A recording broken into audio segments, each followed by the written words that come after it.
I can't justify this purchase, can I? December 10th, 2018.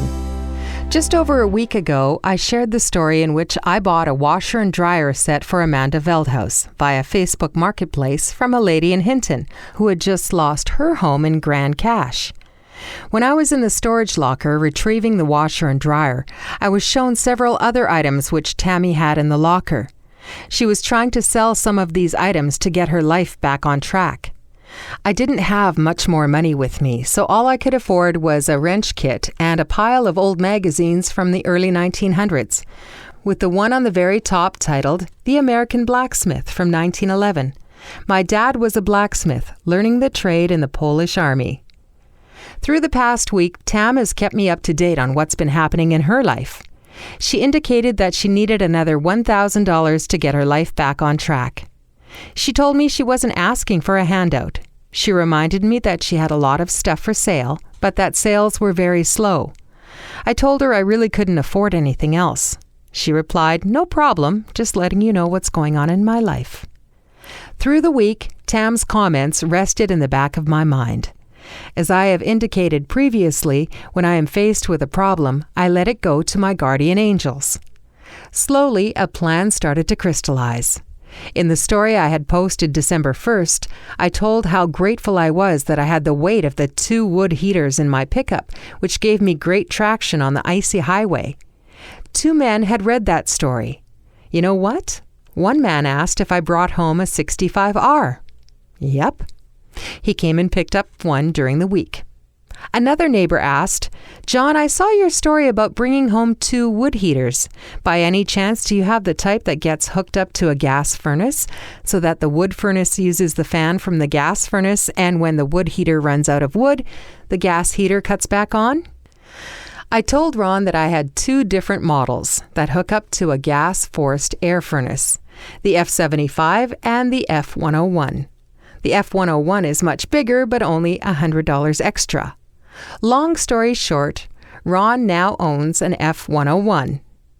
You may remember that I once told a story about earning extra money and how I consider that to be God's money. I use it to help others when possible because it's not really mine. God has sent it to me to help His flock.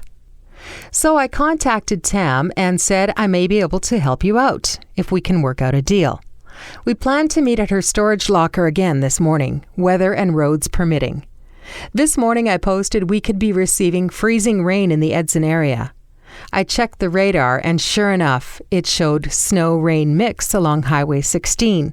Rosanna Plowensky saw my weather report and let me know that the highway was good from Marlborough to Edson. Cool, I should head out towards Hinton. If the roads are icy, I will turn around. So the Lord sets me on a mission. Other events take place which make it easier for me to accomplish my goals. Between Knighton and Miller's Lake, the highway has been salted and sanded along every strip which received freezing rain. From Miller's Lake to Hinton, the highway was bare and dry. To the north, towards Whitecourt, and to the east near Entwistle, big rigs were parked, waiting for the sanding trucks to do their job. Thanks, Ledcor. I arrive in Hinton. Tam is waiting in her SUV in the storage parking lot. We go in to see what she has available.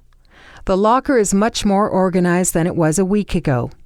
Also, there's a lot more stuff in there this time.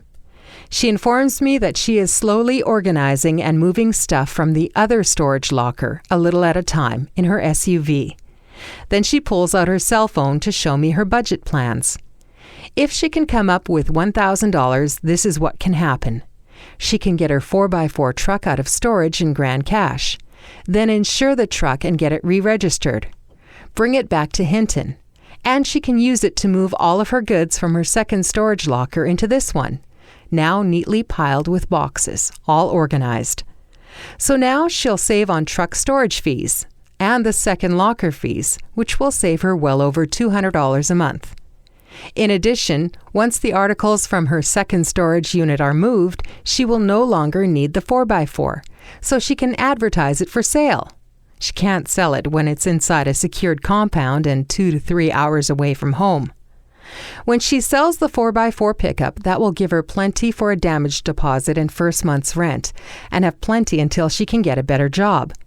There is already a possible employment opportunity with Ledcor. She had applied previously and had just received a call about coming in for an interview.